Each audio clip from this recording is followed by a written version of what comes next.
ফুটবলের আপনি যদি পাড় ভক্ত হয়ে থাকেন 2022 বিশ্বকাপের কথা আপনার ভুলবার কথা নয়। Where is Messi, where is Messi, where is Messi, এই ওয়্যার ইজ মেসি ট্রলে কিন্তু পুরো দুনিয়া বুঁদ হয়ে গিয়েছিল।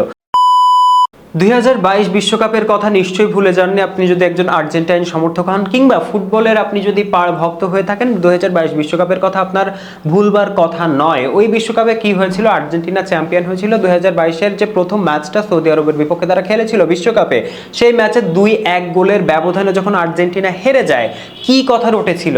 Where is Messi, where is Messi, where is Messi. এই ওয়্যার ইজ মেসি ট্রলে কিন্তু পুরো দুনিয়া বুঁদ হয়ে গিয়েছিল। এবং এই ম্যাচের পরবর্তীতে কিন্তু মেসি দেখিয়ে দিয়েছেন যে আসলে মেসি কোথায়, মেসি কোথায়। মেসি ওই শিরোপাটার পাশে, মেসি ওই বিশ্বকাপ শিরোপাটার পাশে দাঁড়িয়ে দিন শেষে বিজয়ীর হাসি হেসে তিনি কিন্তু কাতার ছেড়েছিলেন।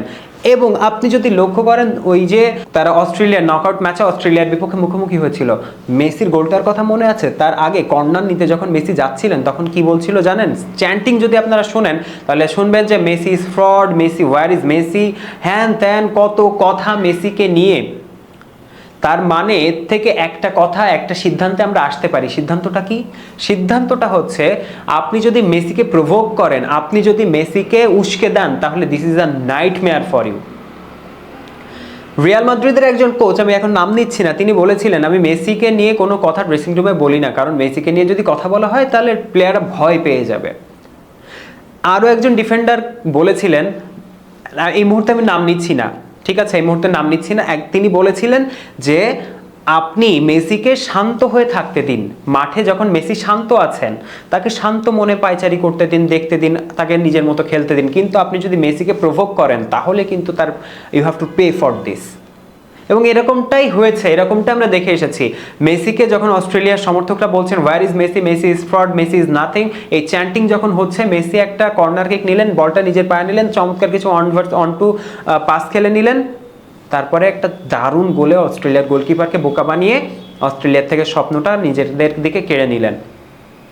গ্যারি নেভিলও কিন্তু ওই সময় একই কথা বলেছিলেন। এবং এই ধরনের এই যে সামগ্রিক আলাপটা কেন করছে এখন, কারণ রাত পোহালেই ফাইনালে, কোপা আমেরিকার ফাইনালে মুখোমুখি হচ্ছে আর্জেন্টিনা আর কলম্বিয়া। এই ম্যাচের আগে কলম্বিয়ার সাবেক একজন স্ট্রাইকার অ্যাডলফ ভ্যালেন্সিয়া কি বলেছেন একটু দেখে নিন। আপনারা এই মুহূর্তে স্ক্রিনে দেখতে পাচ্ছেন, তিনি বলেছেন যে মেসিকে যে কেউ এখন মার্ক করতে পারবে। মেসি আর আগের মেসি নেই, যাকে আমরা বার্সেলোনাতে দেখে অভ্যস্ত, যে কিনা 6-7 জন ফুটবলারকে একাই কাটিয়ে দ্রুত গতিতে বল নিয়ে যেতেন বছরের পর বছর। তাই আমাদের যারা তরুণ তারা জানে মেসি আর আগের মেসি নেই। ডি মারিয়াও সেই আগের ফুটবলার নয়, যেমন 23 থেকে 27 বছর বয়স থাকাকালীন সময় ক্ষিপ্র গতিতে ছুটতে পারতেন। আসলেই কি তাই?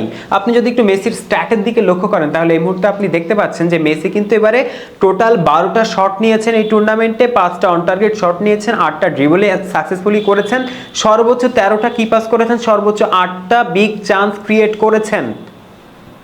হামেস রদ্রিগেজ, যিনি এতগুলো অ্যাসিস্ট করেছেন এবারে টুর্নামেন্টে, তার বিগ চান্স ক্রিয়েশন, তার কি পাসের সংখ্যাও কিন্তু মেসির চেয়ে কম। অর্থাৎ মেসির যে কি পাস এবং বিগ চান্সগুলো রয়েছে, একটু যদি ক্লিনিক্যাল হতে পারতেন তাহলে কিন্তু ওই পারফরমেন্স ধারে কাছে আসতে পারতো না।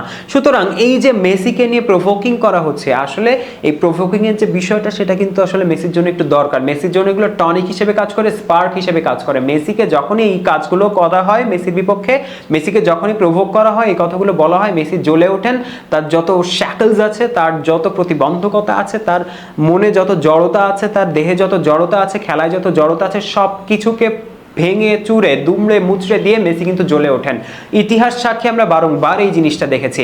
এবং তাই অ্যাডলফ ভ্যালেন্সিয়া যখন, কলম্বিয়ার স্ট্রাইকার যখন এই কথা বলেছেন, ইতিহাস বলছে কলম্বিয়াকে এর জন্য পে করতে হবে। এবং Messi is going to have the best game so far in this Copa America. এত দিনে যে 4-5টি ম্যাচ তিনি খেলেছেন, সবচেয়ে ভালো ম্যাচটা তিনি ফাইনালের জন্য উঠিয়ে রেখেছেন। এতদিন যদি নাও হতো, তার কানে যদি এই কথাটা একবার পৌঁছায়, তার মেসির কানে যদি এই কথাটা একবার পৌঁছায় যে মেসিকে নিয়ে এই কথা বলা হচ্ছে, ডি মারিয়াকে নিয়ে এই কথা বলা হচ্ছে, তাহলে কিন্তু তারা জ্বলে উঠবে না। এবং এটা কলম্বিয়ার জন্য মোটেই, this is not to be very good for Colombian. কলম্বিয়ার জন্য এটা কোনোভাবেই ভালো হতে যাচ্ছেন না। মেসি কেমন পারফরমেন্স করতে পারেন, মেসিকে নিয়ে যে এইভাবে প্রভোকিং করা হচ্ছে, তার বিষয়ে আপনাদের মতামত লিখে জানাবেন কমেন্ট বক্সে। এবং মেসি আসলেই টুর্নামেন্টে আবারও চ্যাম্পিয়ন হয়ে শেষ করবেন কিনা, আপনাদের প্রেডিকশন কমেন্ট বক্সে লিখে জানাবেন। ধন্যবাদ এতক্ষণ সাথে থাকবার জন্য।